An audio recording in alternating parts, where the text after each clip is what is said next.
Les audios, les petits et grands classiques de la littérature, lus par Aïna Jakala. Aujourd'hui, je vous propose de découvrir la deuxième partie de l'œuvre de Marcel Sauvageau, intitulée « Laissez-moi ». Cette préférence, vous l'expliquez par le seul goût que j'avais de vous aimer, et votre attirance vers moi était le désir de me conquérir.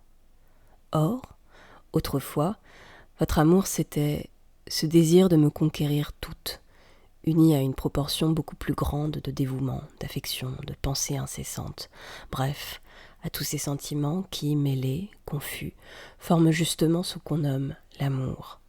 Maintenant cet amour est formé par un petit élément, le plus maigre, le moins capable de produire, désir de conquérir, sur lequel vous avez soufflé pour qu'il remplisse tout de son vide. Aimer, c'est pour l'un conquérir, pour l'autre se soumettre, et tout le reste reçoit les noms vagues d'amitié, affection, dévouement. Dois-je douter de l'amour ou de vous ? Heureusement, en effet, qu'il n'y avait pas que cela entre nous.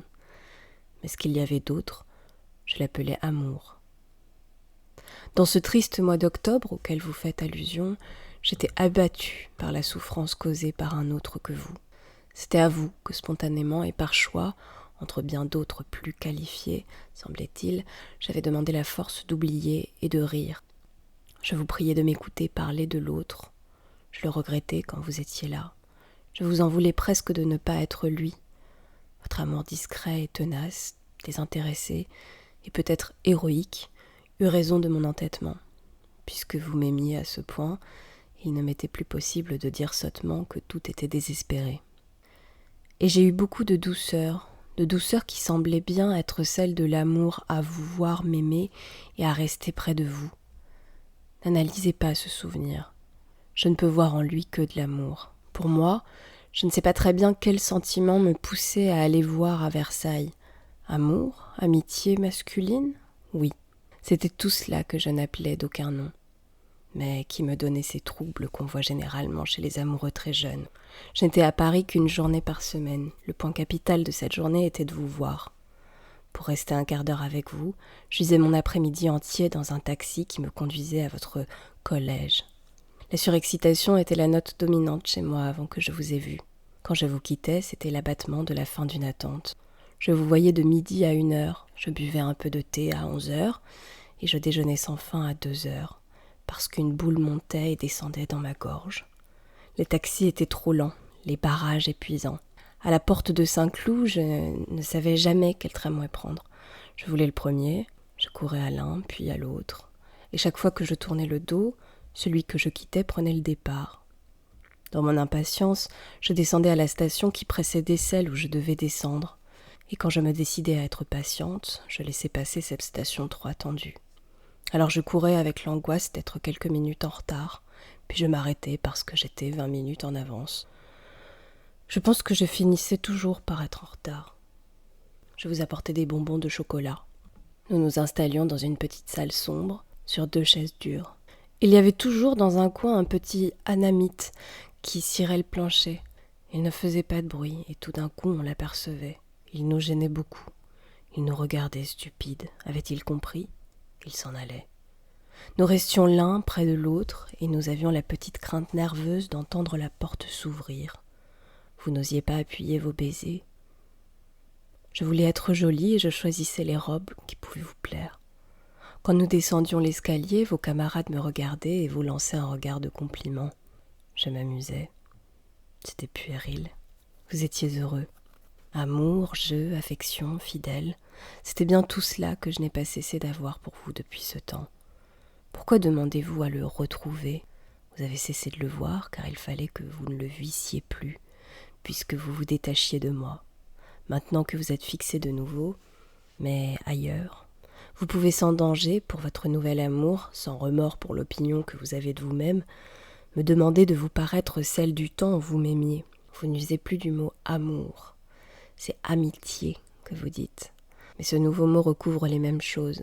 C'est bien de l'amour que vous demandez, mais de l'amour qui se satisfasse de sa seule existence, qui ne soit plus que bonté et renoncement. Seulement vous avez, pendant un temps si long, demandé à mon cœur de vous donner l'amour total, qui donne et qui exige l'amour de l'esprit, l'amour du corps, qu'il me paraît difficile d'effacer d'une chiquenaude ces tendances, ces désirs que j'ai pris, que j'ai aimés, que j'ai voulus. Vous ne désirez plus que la bonté. Croyez-vous que nier le reste suffise pour qu'il n'existe plus ? Pour paraître à vos yeux la femme sublime dont on se souvient sans remords et sans regret, je devrais vous conserver cet amour et attendre de vous quelques petits services rendus gentiment quand vous n'auriez rien d'autre à faire. Ces petits services que j'aurais pu demander à d'autres, que j'aurais pu ne pas vous demander si ma paresse ne m'avait incité à m'adresser à vous, ces petits services, sont en effet les seules marques par lesquelles depuis bien longtemps vous me manifestiez votre dévouement. Et j'ai bien hésité à vous les demander et parfois regretté de vous en avoir parlé. Je percevais votre mauvaise humeur et votre refus. Si ma demande pouvait en quelque chose déranger l'ordonnance journalière de vos habitudes, vous agissiez pour moi quand l'acte à accomplir pouvait se faire en même temps que ceux qui entraient dans l'ordre de votre vie. Vous seriez plus empressé maintenant afin de me prouver votre amitié. Je n'oublie pas le « si l'occasion se présentait ». Mais ce ne sont pas là pour moi les marques de l'amitié. Elles résident dans le simple fait qu'il y a quelqu'un à qui, à tout moment, je peux aller dire ma pensée, qui sentira comme moi ma joie ou mon ennui. Je ne pense pas que je peux abuser. Il me semble que je peux être égoïste. À un ami, il faut que je puisse demander beaucoup sans crainte, jamais sans déplaire. Cette amitié-là, il y a longtemps que vous ne me la donnez plus. Et c'est ainsi que cette petite place dans mon cœur, je ne vous la garderai pas. Par une certaine puérilité d'amoureux, je vous avais promis de vous garder toujours une parcelle d'amour vrai, même si j'aimais passionnément ailleurs. Ce n'est pas moi qui me marie. En moi, il y a votre image qui occupe toute la place. Pour que je ne souffre plus, il faut que vous partiez, afin qu'un jour votre nom prononcé devant moi passe comme un souffle sans plus rien effleurer. Je veux cet effacement, car j'ai besoin de paix. Vous avez le bonheur. Un peu d'amour de moi ne vous apporterait rien. Oui, il est très tard. Je viens d'éteindre la lampe pour laisser entrer dans ma chambre la lumière de la nuit. Je me sens chaude et souple entre les draps, sous les fourrures. La fenêtre est ouverte, toute grande, sur un grand froid de 20 degrés. La neige dehors est très blanche et il règne ce silence étouffé de la neige, ce silence qui attend une révélation dont on sait seulement que l'idée de sa venue fait battre le cœur plus allègrement. Par les fenêtres ouvertes montent les toux incessantes qui hachent les nuits. Dans les couloirs, d'autres toux résonnent. Des toux, toujours des toux, s'envolent dans la nuit glacée. Il y a la toux de cette jeune femme qu'on ne voit jamais. Toute la nuit, inlassablement, sans arrêt, cette toux craque comme du bois sec. Pendant combien de jours encore l'entendra-t-on avant qu'elle ne s'éteigne ? Le corps n'est pas assez épuisé pour que ce soit cette nuit que la lueur d'un petit jour l'emporte. De la chambre de ce garçon, qui tout à l'heure nous a quittés très vite en cachant le sang qui filtrait de ses lèvres, vient une toux profonde et humide. Chaque hoquet amène du sang. Quand aura-t-on le soulagement de savoir que ce sang ne coule plus ? Ma voisine fait entendre sa petite toux rassurante. Je ne suis pas seule à veiller. Et moi-même, je tousse en réponse pour vérifier l'état de mes poumons. Vais-je sentir ce creux, ce vide de soufflet crevé ? Ou bien ce petit déchirement qui fait croire qu'un lambeau s'est détaché ? Ou bien cette résonance pleine qui donne l'illusion que tout est raccommodé ? Que de tout dans la nuit. Est-ce un hymne ? Où va-t-il ? Je suis seule, mais pas plus seule aujourd'hui, moins peut-être. Ce soir, je sais que tout est cassé, et c'est presque un soulagement. Je vais pouvoir réagir sans être arrêtée par l'espoir déprimant que les choses redeviendront comme elles étaient. Je veux oublier et continuer de l'avant sans plus regarder vers vous. Le passé veut mourir. Depuis de longs mois, sans savoir, je lutte pour qu'il ne meure pas. Je me suis raccrochée à lui, à vous, avec rage, avec tristesse, avec amour. J'ai voulu que tout continue immuable.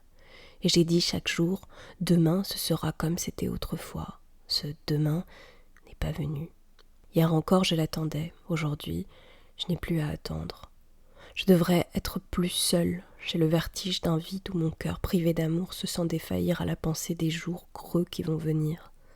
Vous êtes partis, mais je me retrouve et je suis moins seule que ces jours passés où je vous cherchais. Je me suis revenue et avec moi je vais lutter pour continuer. Je sais que votre vieille amitié est désintéressée. J'en aurai peut-être besoin un jour, mais je ne pense plus à elle. Restez quiètement dans votre bonheur et ne vous souciez pas de moi. Votre esprit ne peut entendre ce soir l'étau qui s'élève de plus en plus fort dans la nuit froide. Quand vous rencontrez un enterrement à Paris, vous vous découvrez. Ici, on se cache. On détournerait presque la tête en passant près du cimetière. Demain, peut-être, pendant que nous essayerons de rire et de danser, percevrons-nous de loin le bruit que fait un mourant que l'on pleure. Celui-là meurt de ma maladie, un jour comme un autre. Pourquoi échapperais-je à ce sort ? Resserrés dans ce coin du monde, nous pouvons nous dire à qui le tour ?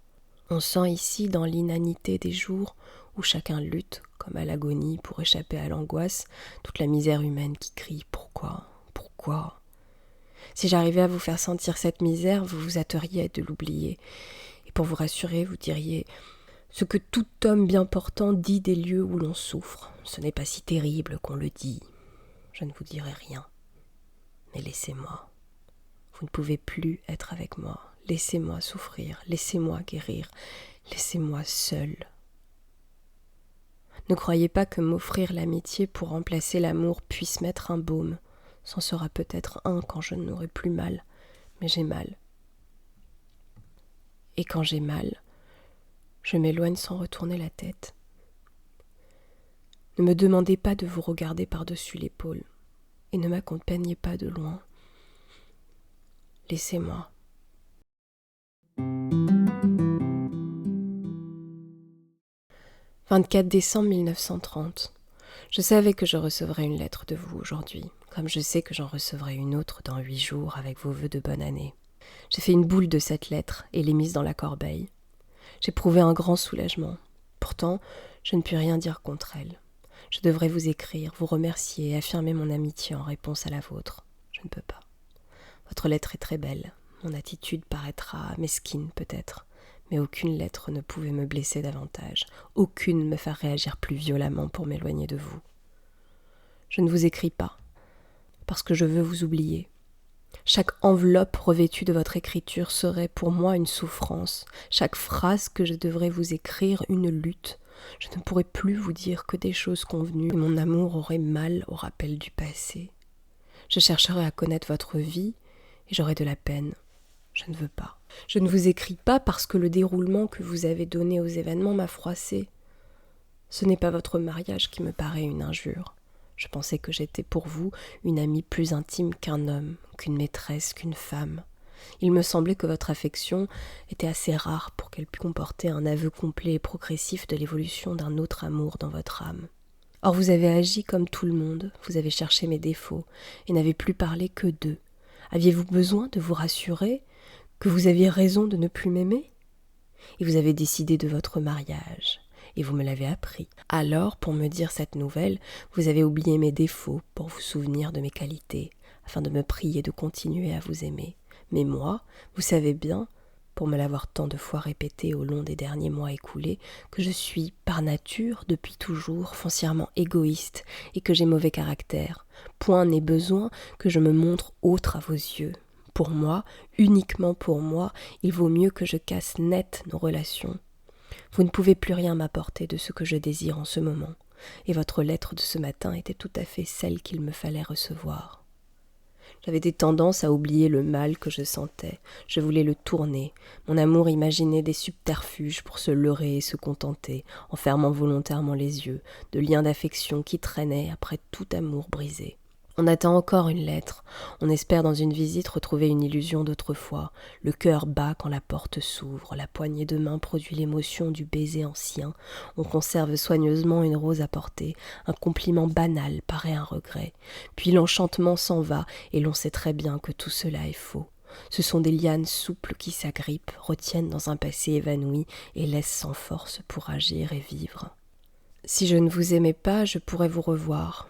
Quand je ne vous aimerai plus, je vous reverrai peut-être. En ce moment, je ne veux pas. Je ne veux pas vos mots d'amour qui n'en sont plus. Je ne veux pas être bercée ce soir par votre voix câline parce que vous m'avez fait mal. Si on veut retenir un chat qu'on a blessé, il griffe et se sauve. N'essayez pas de me retenir. Je n'aime pas vos consolations, je n'aime pas vos souhaits, je n'aime pas que vous m'imaginiez malheureuse et que des mots dans une lettre s'efforcent avec ardeur de prouver que vous connaissez mon mal et que vous vous sentez près de moi. Vous ne savez plus ce que c'est qu'être près de moi. J'ai souri de votre affection devant mes yeux. L'image de bébé m'est apparue avec une expression de rage et de souffrance. C'était au temps où vous m'aimiez, où je vous avais dit que j'avais beaucoup d'affection pour vous.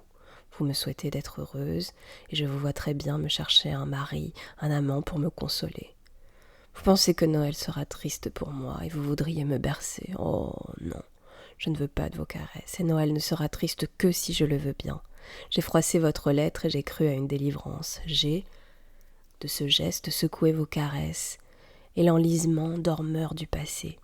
Je me suis retrouvée agressive, prête à regarder bravement la vie sans vous. Elle est peut-être plus belle sans vous, elle est neuve. Ce qui s'y inscrira sera toujours la même chose. Ce ne sera pas meilleur, ce sera attendre encore. Mais qu'aurais-je près de vous à continuer les simulacres d'une vie qui s'est éteinte ? Ce serait une religion sans foi. Il me faut une autre foi. Votre présence m'empêchait de la trouver.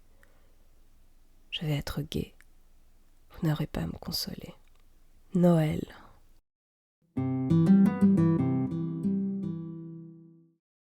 Il y avait bal ce soir.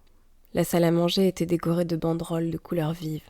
Une grande table ornée de fleurs réunissait les malades groupés aussi bien que possible par couple selon les affinités extérieures. Nous avons dansé très tard dans la nuit. Je me suis amusée. J'ai eu la sensation qu'un grain de ma folie, de ma fantaisie d'autrefois revenait. Je me suis regardée agir. Je prévoyais les conséquences possibles de cette vie normale. Mais je jouais. Qui sait ? Il y avait peut-être une trêve avec la maladie.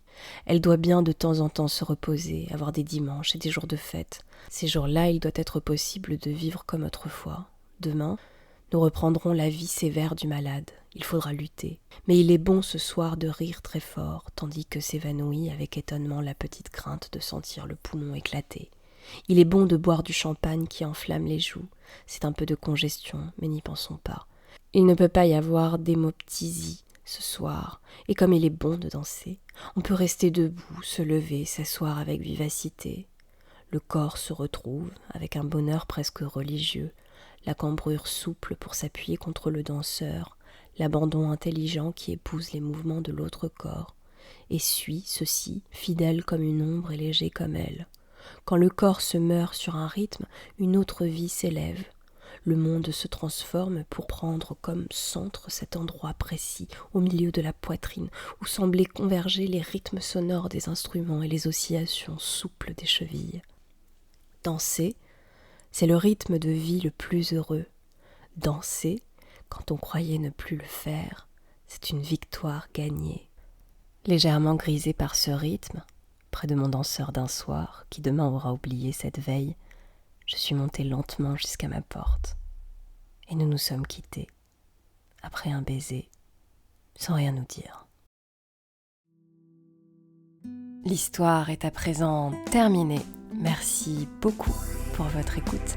On se retrouve très bientôt pour de nouveaux audios. D'ici là, prenez soin de vous et n'hésitez surtout pas à liker, sauvegarder, partager la vidéo et pourquoi pas à vous abonner à la chaîne. Merci beaucoup.